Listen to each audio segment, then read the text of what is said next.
Salut à toi qui veut reprendre le contrôle de ta vie, ici c'est Zenrela. Et cette vidéo, c'est une vidéo un peu particulière, je ne sais même pas comment l'introduire.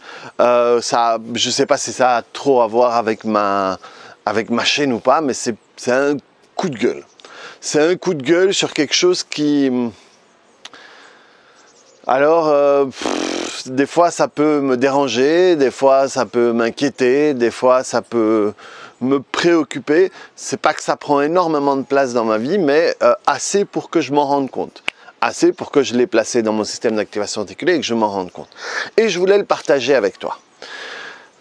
On est dans une situation, on est dans une période où constamment on nous demande, on nous oblige à choisir un camp. Et ce qui me dérange dans cette situation-là, c'est que c'est la meilleure manière pour que tu arrêtes de réfléchir.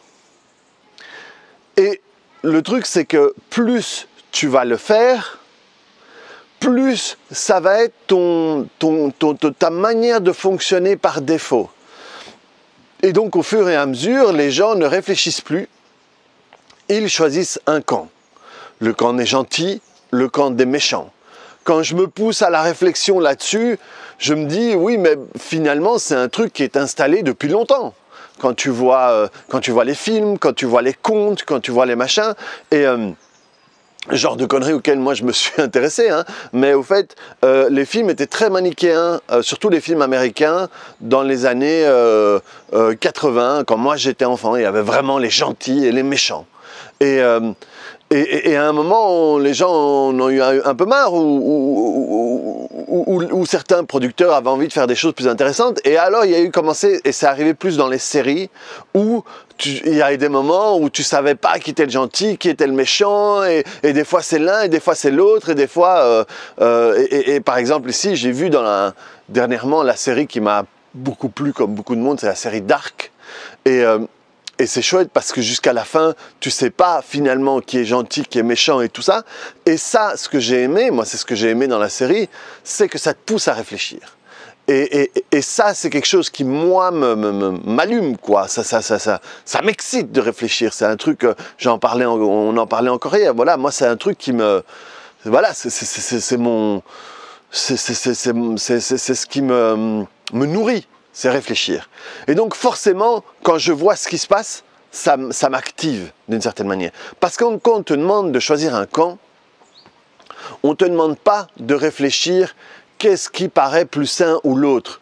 On te laisse pas le choix de dire, bah, écoute, finalement, je trouve que tu as raison là-dessus, mais lui a raison là-dessus, donc est-ce qu'on ne pourrait pas trouver une solution qui pourrait mêler les deux choses bonnes et mettre de côté les choses mauvaises? Ce qui serait, dans la situation dans laquelle on se trouve, quelque chose de beaucoup plus intelligent et de beaucoup plus salutaire que la situation dans laquelle on se trouve.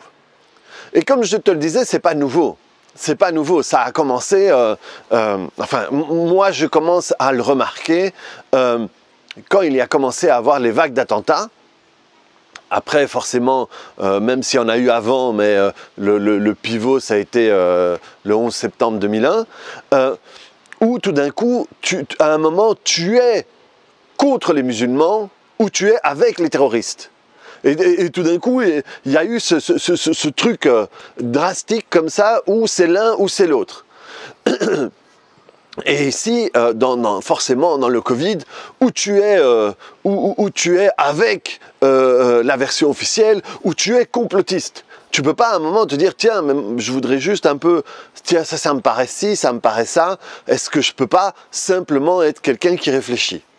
Et alors, du coup, les gens qui sont dans la version officielle, ben, ils disent « moi je suis de ce camp-là, donc je crois tout ce qui est là », et ceux qui sont mis, et même ce mot me dérange, le fait d'être complotiste, parce que maintenant, dès que c'est pas officiel, tu es complotiste. Et donc si tu es complotiste, les gens terminent par croire...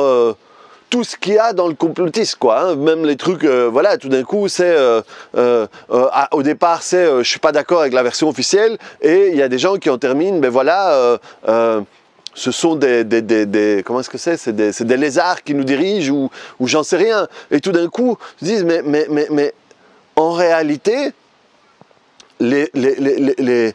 ceux qui sont extrémistes d'un côté ou de l'autre, ils fonctionnent de la même manière. Et ça veut dire qu'à un moment, ils arrêtent de réfléchir et ils gobent tout ce qui arrive du truc. Et ça, moi, ça me fait peur. Et ça, moi, je me dis, merde quoi, à quel point, là je vais rentrer dans le complot, hein, à quel point ils ont tellement bien réussi leur truc pour qu'il y ait autant de personnes qui arrêtent de réfléchir. Et alors, je ne sais pas ce que c'est il, je ne sais pas quel est l'objectif de il, et je m'en bats les steaks. C'est juste un constat. Je vois tellement de gens qui ne prennent plus le temps à un moment de réfléchir. Est-ce que ça a du sens? Est-ce que ça n'a pas du sens? Quand je regroupe l'un ou l'autre, est-ce que ça... Quand je fais... Et alors réfléchir, ça vient avec tester. On va tester, est-ce que ça me convient, est-ce que ça me convient pas. Et moi, même j'ai vu, moi, dans le parcours que j'ai fait, j'ai été avec des profs qui avaient quand même de la stature, de la prestance, c'était des gens avec du bagou. Et quand on est comme ça, souvent il y a un groupe de fans qui tournent autour, quoi. Et moi, déjà dans ces moments-là, ça m'avait choqué. Quand j'ai fait l'hypnose, j'étais avec un type qui était charismatique et qui avait ses parts sombres. Il s'appelle Danny Dan Debex et qui est un prof d'hypnose et qui est très détesté par le côté mainstream de l'hypnose. Et je me souviens avoir été choqué de tout d'un coup des personnes qui lui posaient la question de ce qu'ils pensaient sur un truc pour définir leur manière de penser. Et ça déjà, alors que j'étais un gamin, hein, parce que c'était en... Je sais pas, moi j'avais 25 ans, même pas, un truc du style. Et déjà je me rendais compte des gens qui avaient 40 piges qui disaient « Ah, ça c'est pas bien, oh c'est dommage parce que moi j'aimais bien. » Et tout d'un coup décidaient que du coup c'était pas bien parce que lui il avait dit. Et c'est ça qui me dérange. Et moi, quand j'essaie de t'apporter une nouvelle manière de voir les choses d'un coup, d'un angle différent, alors que tu l'as peut-être toujours vu là, c'est pas pour que tu me crois sur facture, c'est juste à un moment, tu dis, tiens, c'est vrai qu'il y a une manière différente. Qu'est-ce qui me paraît le plus logique? Qu'est-ce qui fait sens pour moi? Et que tu puisses choisir, quoi. C'est pas... et moi, dans mes formations, même si, voilà, c'est un truc que j'ai travaillé sur moi, parce que moi, je suis un type assez sûr de moi, et forcément, il y a eu une période de ma vie où j'ai commencé à avoir de l'importance. Chez moi, la recherche d'importance a été importante, justement, a été grande. Et donc, j'avais une envie de convaincre, et j'avais envie que les autres croient ce que je crois. Et donc ça, c'est des trucs que j'ai dû travailler sur moi pour qu'à chaque fois que je donne une explication, être capable de cadrer en disant bah, enfin voilà, c'est mon point de vue, c'est ma réalité, ça ne veut pas dire que c'est la vérité. Parce que je veux laisser l'espace à l'autre qu'il puisse choisir ce qui lui convient. Et alors donc ici c'est voilà, vaccin, pas vaccin, Covid, pas Covid, est-ce que c'est vrai, est-ce que c'est pas vrai, et tout d'un coup à chaque fois tu dois choisir ton camp, quoi. Et ça me broute parce que je vois pas comment est-ce que enfin ça me paraît compliqué de sortir des choses qui vont vraiment changer si on se retrouve dans cette situation-là. Et c'est pour ça que pour moi, je trouve beaucoup plus sain les gens, je ne vais pas parler des extrémistes, hein, mais les gens qui ont tendance à aller vers le... Et de nouveau, c'est un terme qui m'emmerde parce que je ne trouve pas ça correct, vers le complotisme, parce que tout d'un coup, c'est, ok, je remets en cause ce qu'on m'a dit et j'essaie de réfléchir pour voir si ça fait sens. Donc pour moi, la gymnastique me paraît plus saine. Après, de nouveau, je te dis, les extrémistes d'un côté, je les trouve aussi, j'ai envie de dire cons, mais c'est un jugement, mais je les trouve aussi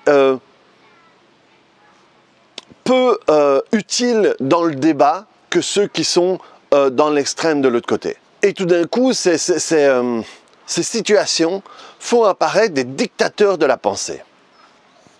des gens qui vont dire oui, j'ai vu dans un post d'une fille hier sur Facebook, un type qui disait, cette fille justement se posait la question en disant tiens, je me pose la question quand je vois les chiffres, et elle mettait des chiffres officiels, et elle se faisait un point de vue sur les chiffres officiels. Et il y a un type qui disait oui, j'en ai marre de ces vérités, de ces contre-vérités, il faut se protéger, un point c'est tout. Et ce un point c'est tout, ça c'est le genre de truc qui moi me hérisse, quoi. Ça me hérisse parce que c'est un point c'est tout, t'as pas à réfléchir, t'as à le faire. Et ça, c'est vraiment ce qui va moi me faire une levée de bouclier. Comment ça, un point c'est tout? Et ça veut dire que si tout d'un coup, si tu es pas dans ce sens-là, tu es un complotiste, tu es un imbécile, tu es un affabulateur, tu es un machin et tout. Et ça, je suis pas d'accord. ça c'est vraiment le truc qui... C'est la pire manière qu'on puisse m'enfermer moi. Et de l'autre côté, tu as les gens qui vont dire « Ouais, t'es un mouton, si tu crois ça, t'es un imbécile, t'es une autruche. Hein » Un mouton et une autruche, c'est un mot qu'ils ont inventé. Et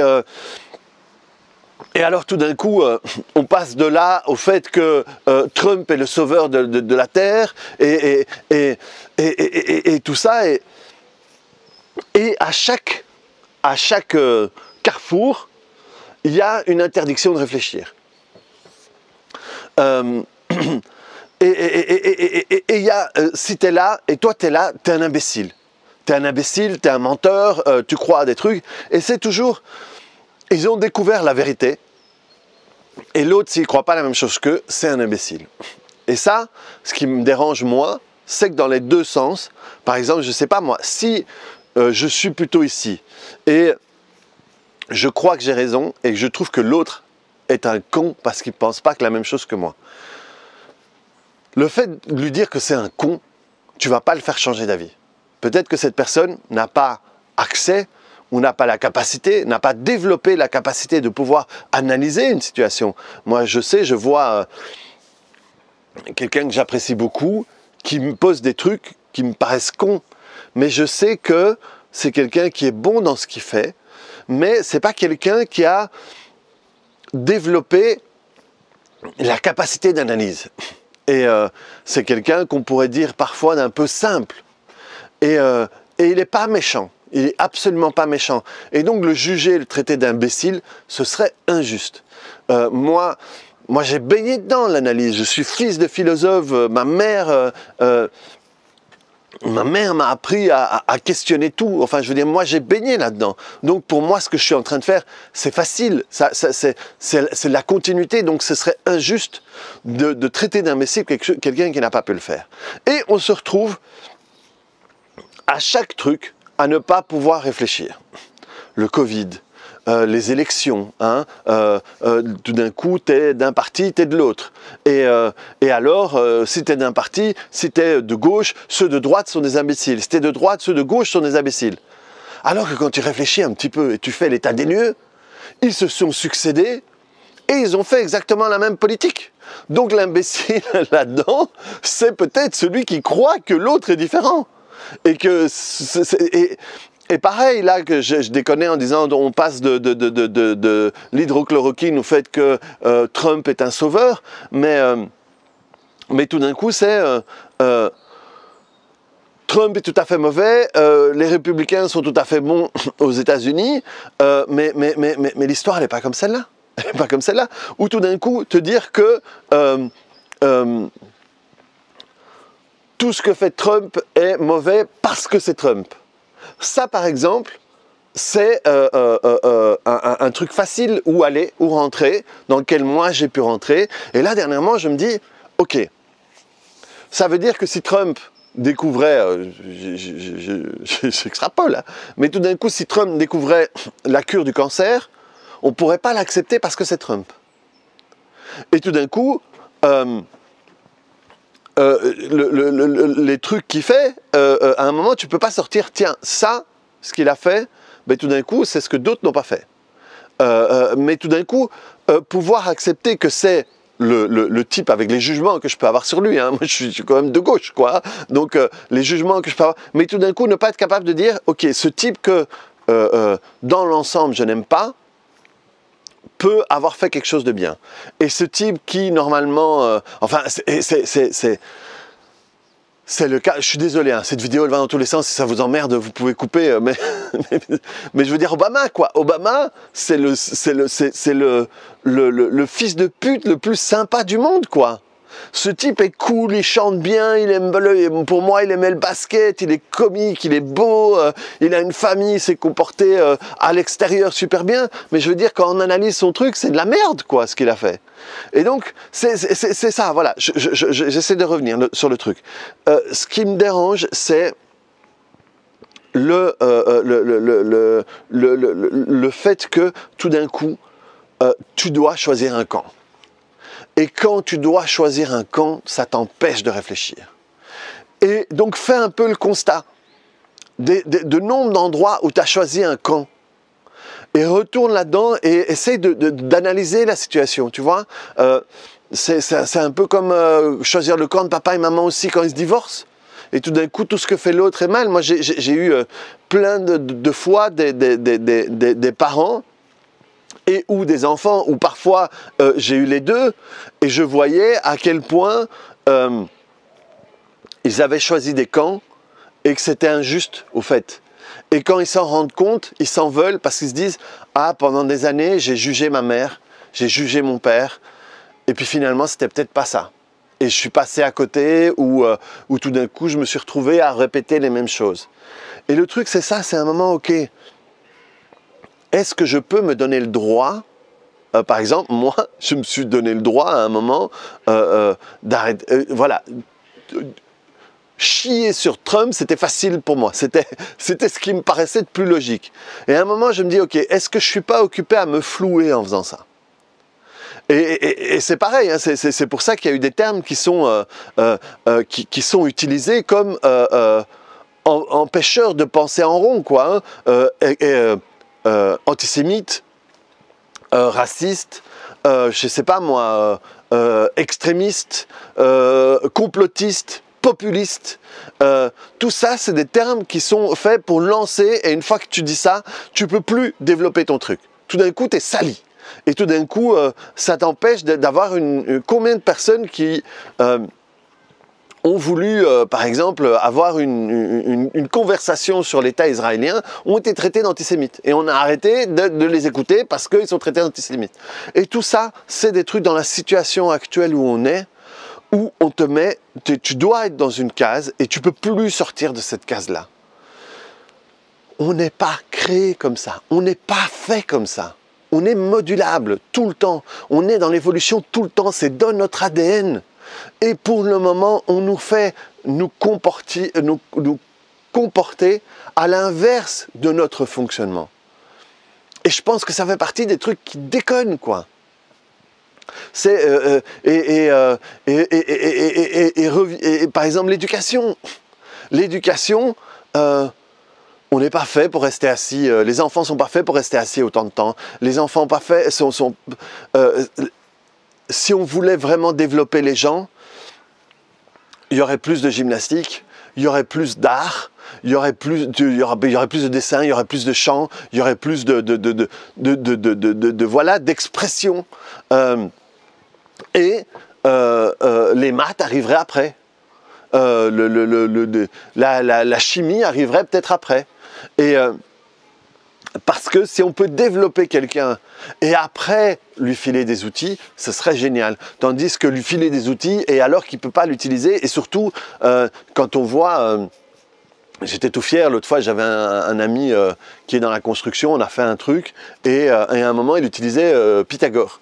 Et je l'ai aidé et j'ai compris qu'il utilisait Pythagore, et j'ai utilisé parce que je disais, moi, je calculais et j'étais super content, et je me rends compte que c'est la première fois de ma vie, c'est la première fois de ma vie, en dehors de l'école, que j'utilise Pythagore, quoi. Et donc le truc, c'est, on nous fait fonctionner tellement à l'inverse de ce qu'on est. Et avec cette histoire de virus, ben, forcément, vous connaissez un petit peu mon truc, mais voilà, moi je pense que c'est plus important de développer son immunité et tout ça, et voir à ce moment-là qu'est-ce qui se passe et comment est-ce qu'on pourrait aider, quoi. Mais c'est juste, et par exemple, simplement le fait de te dire ça, je suis catalogué d'un complotiste, quoi. Alors que c'est juste une réflexion sur, tiens, le corps en réalité, comment est-ce qu'il fonctionne, comment est-ce que ça a fonctionné selon des trucs. Et donc voilà, c'est une vidéo que je voulais faire qui est partie de nouveau dans tous les sens. Mais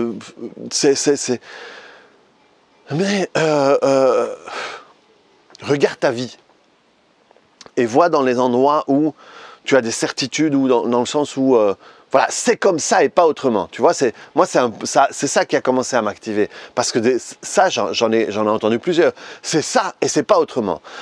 C'est ça et puis c'est tout. Et cette dictature de la pensée où t'as pas le droit de dire ça, ou si tu dis ça, t'es descendu, ou tout d'un coup, tu n'as qu'un seul son de cloche constamment, et il n'y en a pas d'autres. Parce que s'il y en avait d'autres, tu réfléchirais. À un moment, tu devrais choisir. Et pour choisir, tu dois réfléchir. Et j'ai la sensation que c'est vraiment un truc où on ne veut pas. Et donc, je pense que recommencer ou commencer à réfléchir, c'est un acte révolutionnaire dans la situation dans laquelle on est maintenant. Donc, c'est ce que je t'invite à faire, quoi. Et pose-toi la question où tu peux réfléchir, où tu peux commencer à réfléchir autrement. Mais à chaque fois, pose-toi la question, ne prends rien pour argent comptant. Que ce soit d'un côté ou de l'autre, c'est toujours très facile, mais pose-toi la question. Et moi, dans mes formations, je pousse tout le temps à poser des questions. J'adore quand ça peut. C'est pour ça que mes formations sont toujours longues et prennent toujours plus de place que ce qu'elles devraient en prendre. Parce que j'aime que les gens posent des questions. Et j'aime moi être challengé dans ce que je crois. J'adore quand on me pose une question difficile parce que ça me pousse moi à réfléchir et à articuler ça différemment. Et donc moi j'aime ça, c'est une gymnastique qui est importante pour moi. C'est un truc que j'inculque à mon fils. Donc voilà, réfléchis, analyse, compare. Et moi, ma femme se moque toujours de moi, hein, pour acheter que ça aille d'une télécommande à une voiture, à un électroménager ou quoi. Je passe des plombes à analyser, à voir les machins, aux commentaires, à ce que j'ai vraiment besoin et tout ça. Et ça me permet d'être moins, c'est pas que ça m'arrive jamais, mais d'être moins souvent déçu par rapport à l'achat que j'ai fait. Et en réalité, je fais ça pour tout. S'il y a un truc qui me plaît, je vais aller voir, je vais poser des questions et tout ça, parce que je ne veux pas prendre les choses pour argent comptant. Parce que quand je prends les choses pour argent comptant et je suis déçu, là, je m'en veux à mort. Parce que j'ai pas fait ce que je devrais faire. Donc voilà, reprends le contrôle de ta vie. Ne clique pas sur le bouton j'aime. C'est une vidéo voilà, à part. Tu auras été jusqu'au bout si ce que je te dis m'intéresse. Tu peux me commenter si tu veux, ça m'intéresse ce que tu penses là-dessus. Voilà, c'est une vidéo pour moi. Peut-être que ça va parler à l'un d'entre vous. Si oui, tant mieux. Sinon, tant pis. Je l'aurais fait. Ça fait longtemps que j'ai envie de la faire. Donc voilà, c'est fait. Allez, salut!